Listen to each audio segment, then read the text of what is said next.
तो आपने कुछ नहीं किया। ये इंद्रियों का काम किया और इंद्रियां क्या है, जीर्ण हो गई, पुरानी हो गई। आँख नहीं काम करती है और कान नहीं काम करते हैं, मुँह नहीं काम करता। अब रो रहे हो, चिल्ला रहे हो, तो ऐसा मत करो। प्रेम के साथ सब लोग रहो और ये समझो हम किस लिए आए। ये यहाँ काम के लिए नहीं, तुम्हारा काम प्रभु को पाने का, कि हम अपनी जिंदगी में उस रास्ते में चल के प्रभु को पाएं। असली काम तो तुम्हारा ये था, और उसको छोड़ करके आप इस झगड़े में फंस गए। चलो इसको इकट्ठा किया जाए और इससे सब मिल जाएगा। क्या मिला आपको? जिनके पास वो रो रहे, जिनके पास करोड़ों, जिनके पास अरबों, वो रो रहे, चिल्ला रहे और कहते हैं कि हमको दवा हमको दे दी। अरे भाई, उससे तुमको सुख मिलता, आनंद मिलता तो क्यों नहीं ले लिया? अरे वहाँ कुछ नहीं है। अब आप उधर जा रहे हो तो आपको क्या मिलेगा? ना आपको ना उनको, किसी को कुछ नहीं।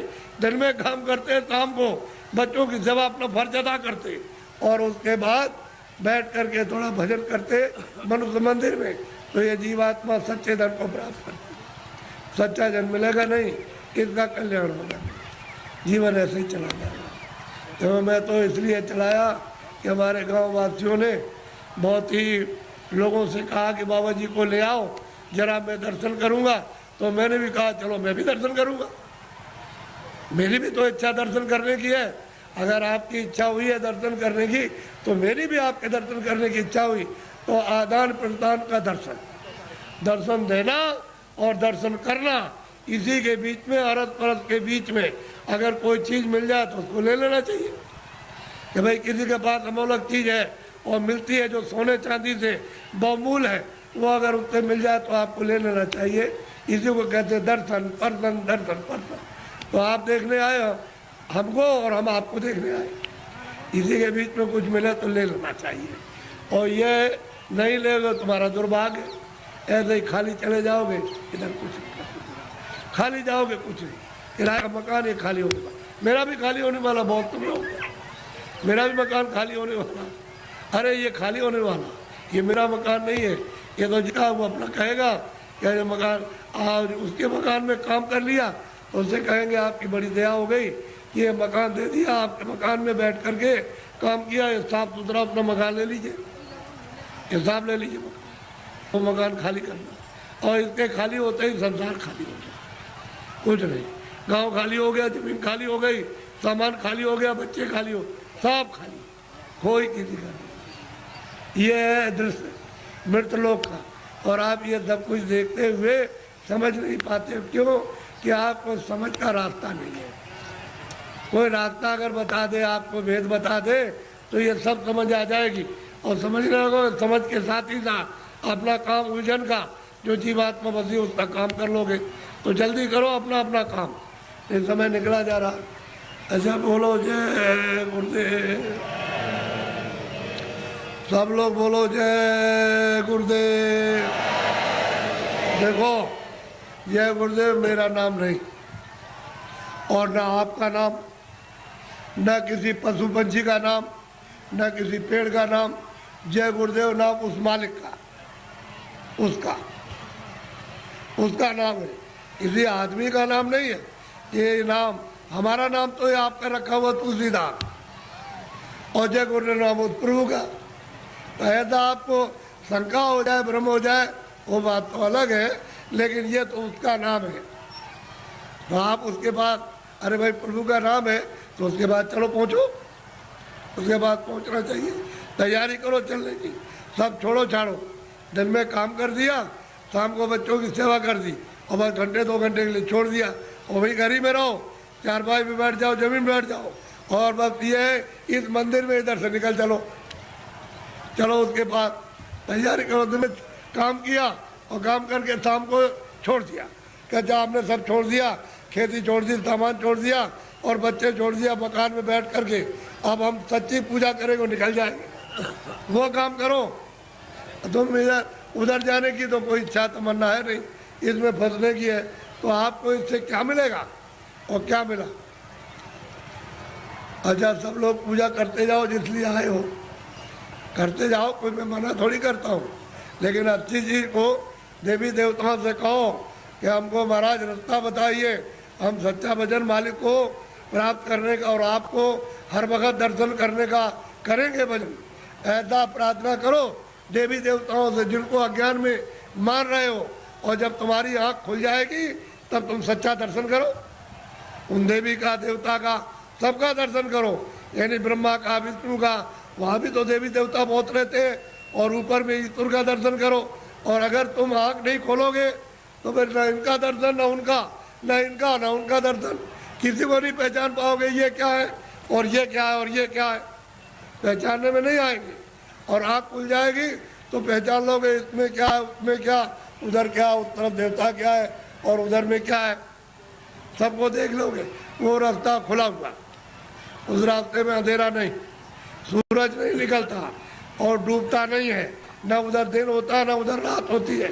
बस इतना ही कूड़ा कचरा जो तुम्हारी जीवात्मा पर लदा हुआ, उसकी आंख और कान बंद है, बस उतना ही अंधेरा है। इसको हटा लो, हटा करके बस सामने उजाले उजाला उजाले। वो तो तुम्हारी रामायण पढ़ते हो ना, उसमें लिखा है मोह मुदे नैन त्रिजत में भयो उन चितवत कौशलपुर गयो, मोह विलोक राम मुस्काई, मुझको देख करके और मैं उनको देख करके हाथ पड़ी। तो कहते हैं मैं राम के उधर चला गया, उनके उधर में, यानी उधर पेट में नहीं, उस तरफ चला गया तो उधर माज तुन अंडज राया और देखो बहु ब्रह्मांड लिखाया।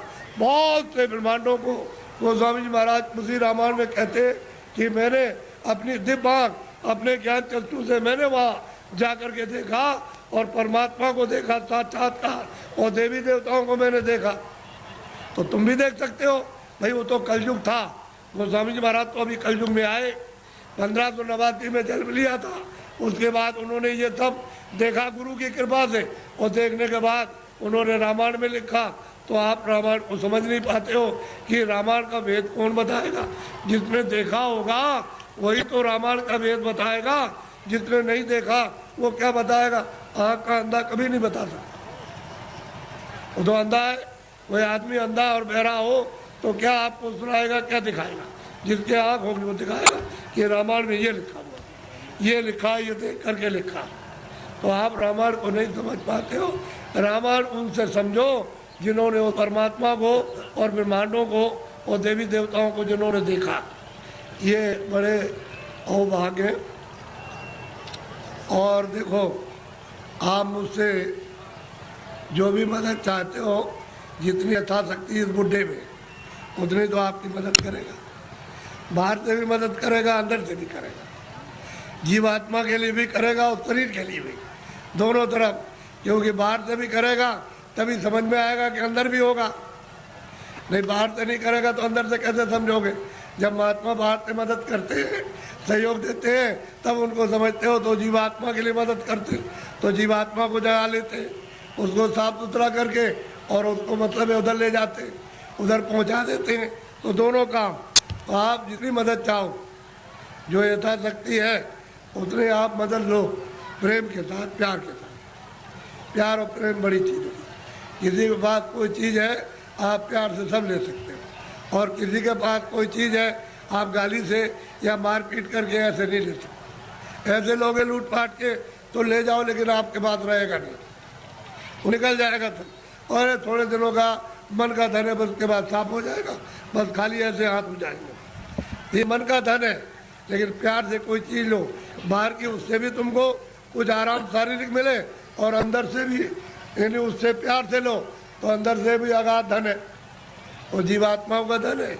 ये बाहर का जो है बरतने का, ये शरीर का है, ये छूट जाएगा और जीवात्माओं का धन रह जाएगा। उसी से जीवात्माएं अमर पद को, अमर लोक को प्राप्त कर लेती है, लेकिन वो नहीं मिलेगा तो बहुत मुश्किल है।